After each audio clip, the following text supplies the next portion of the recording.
Kita sering banget kan mikirin masa depan itu soal mobil terbang atau kota di Mars, padahal revolusi yang sesungguhnya yang benar-benar ngubah hidup kita itu udah kejadian sekarang, bukan di jalanan, tapi di dalam ruang kelas, di cara kita belajar. Hari ini kita bakal ngebahas gimana tahun 2026 jadi titik balik yang luar biasa penting buat dunia pendidikan. Bomin Sharon Kim dalam tulisannya untuk Tutorflow tahun 2026 bilang gini, di tahun ini, AI atau kecerdasan buatan itu bukan lagi cuma konsep fiksi ilmiah. AI udah jadi semacam sistem operasi fundamental buat belajar. Jadi bukan lagi sekedar alat bantu, tapi udah jadi fondasi dasarnya. Semua dibangun di atasnya. Nah, biar kita gampang ngebayangin transformasinya, kita bakal bedah ini jadi 3 pilar utama. Pertama, soal AI yang bikin pengalaman belajar jadi super personal. Kedua, soal gamifikasi yang bikin kita semangat terus. Dan yang ketiga, ini yang paling keren, soal pembelajaran neuroadaptif yang bener-bener nyesuaiin sama cara kerja otak kita. Yuk, kita mulai! Oke, bagian pertama. Kita sekarang ada di ambang era baru pendidikan. Ucapkan selamat tinggal sama sistem pabrik zaman dulu, di mana semua murid dianggap sama, dijejali materi yang sama, dengan kecepatan yang sama. Sekarang, kita masuk ke era di mana setiap perjalanan belajar itu unik dan dirancang khusus buat tiap individu. Coba deh, lihat perbedaannya. Kayak langit dan bumi kan?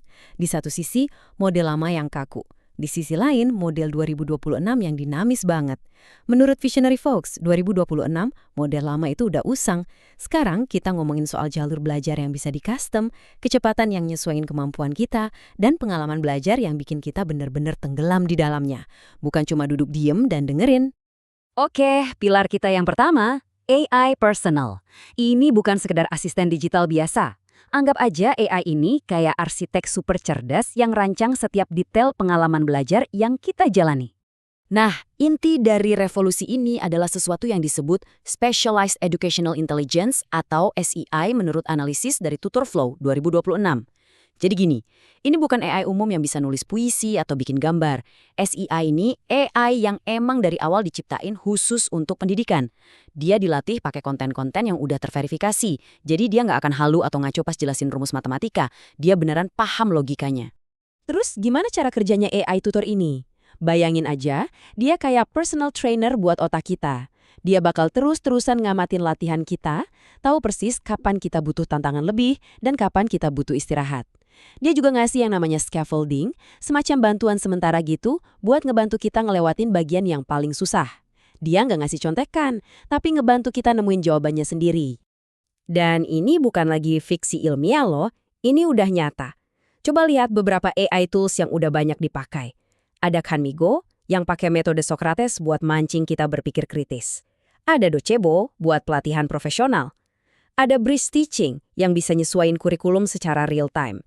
Dan ada juga Power Buddy yang ngebimbing mecahin soal matematika satu persatu. Ini semua teknologi yang udah ada dan ngasih dampak nyata.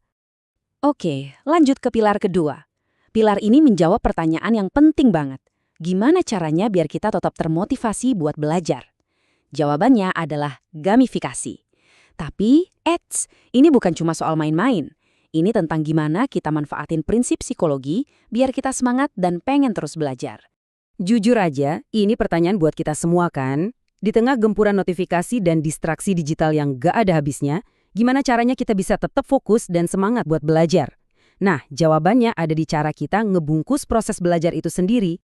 Banyak orang salah kaprah ngira gamifikasi itu cuma soal poin, lencana, atau papan peringkat, padahal itu cuma kulitnya. Studi meta-analisis oleh Seiler dan Homner di tahun 2020 nunjukin kalau gamifikasi yang dirancang dengan benar itu bisa ningkatin motivasi intrinsik, rasa ingin tahu, dan kepuasan yang datang dari dalam diri. Ini soal ngebangun mental yang gigih dan ngelihat kegagalan sebagai kesempatan buat belajar lagi. Dan pendekatan ini benar-benar didukung oleh bukti ilmiah. Riset dari Kasenhan dan rekan-rekannya di tahun 2025 misalnya, nunjukin gimana kombinasi antara AI dan gamifikasi itu bisa secara langsung mengasah kemampuan berpikir kritis. Jadi ini jelas ya, ini adalah sains, bukan sekedar ikut-ikutan tren. Nah, sekarang kita masuk ke level yang paling cutting edge, pembelajaran neuroadaptif. Disinilah teknologi ketemu langsung sama biologi. Kita mulai belajar dengan cara yang paling sesuai sama cara kerja otak kita buat dapetin hasil yang maksimal. Pernah nggak sih lagi asyik ngerjain sesuatu sampai lupa waktu? Tiba-tiba udah sore aja. Nah, kondisi itu yang disebut flow state. Itu adalah kondisi puncak di mana performa dan proses belajar kita paling efektif. Buat bisa masuk ke kondisi itu, ada 4 syaratnya. Tujuannya harus jelas, ada umpan balik instan, tantangannya pas, nggak kegampangan, nggak kesusahan, dan akhirnya kita benar-benar larut di dalamnya. Dan ini dia nih rahasianya, aturan emas 4%. Penelitian di bidang neurogamifikasi nemuin bahwa buat mancing flow state, tantangan yang kita hadapi itu idealnya sekitar 4% di atas level kemampuan kita saat ini. Kalau kurang dari itu kita bosen, kalau lebih kita jadi stres dan frustrasi. Angka 4% ini adalah sweet spot-nya untuk perkembangan yang optimal. Dampaknya apa? Gede banget. Sebuah studi dari Stanford yang dikutip sama futuris Ian Han tahun 2026 nunjukin kalau pembelajaran adaptif yang bikin kita tetap ada di zona flow, ini bisa ningkatin daya ingat kita sampai 40% dibandingin cara belajar konvensional. 40%, itu perbedaan yang luar biasa. Dan ini baru permulaannya. Laporan dari X-Pilot tahun 2026 ngeprediksi langkah selanjutnya. AI yang pakai umpan balik biometrik secara real time. Coba bayangin sistem yang bisa ngebaca gelombang otak kita, tahu pas kita lagi bingung atau capek, dan saat itu juga langsung nyesuaiin materinya biar kita bisa fokus lagi.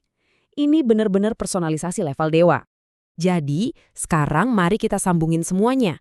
3 pilar ini, AI personal, gamifikasi, dan pembelajaran neuroadaptif, mereka ini nggak berdiri sendiri-sendiri. Mereka itu saling terhubung, saling menguatkan, dan ngebentuk sebuah ekosistem belajar yang sama sekali baru dan super kuat. Tentu saja perjalanannya nggak akan mulus. Seperti yang disorot oleh Visionary Folks 2026, ada banyak banget tantangan besar. Soal privasi data kita, soal pemerataan akses biar nggak ada kesenjangan digital, dan yang paling penting soal etika penggunaan AI. Ini adalah obrolan penting yang harus kita lakukan bareng-bareng. Pada akhirnya, ini adalah pertanyaan buat kita semua. Teknologi dan semua perangkat canggihnya udah ada di depan mata. Revolusi pendidikan ini sedang terjadi.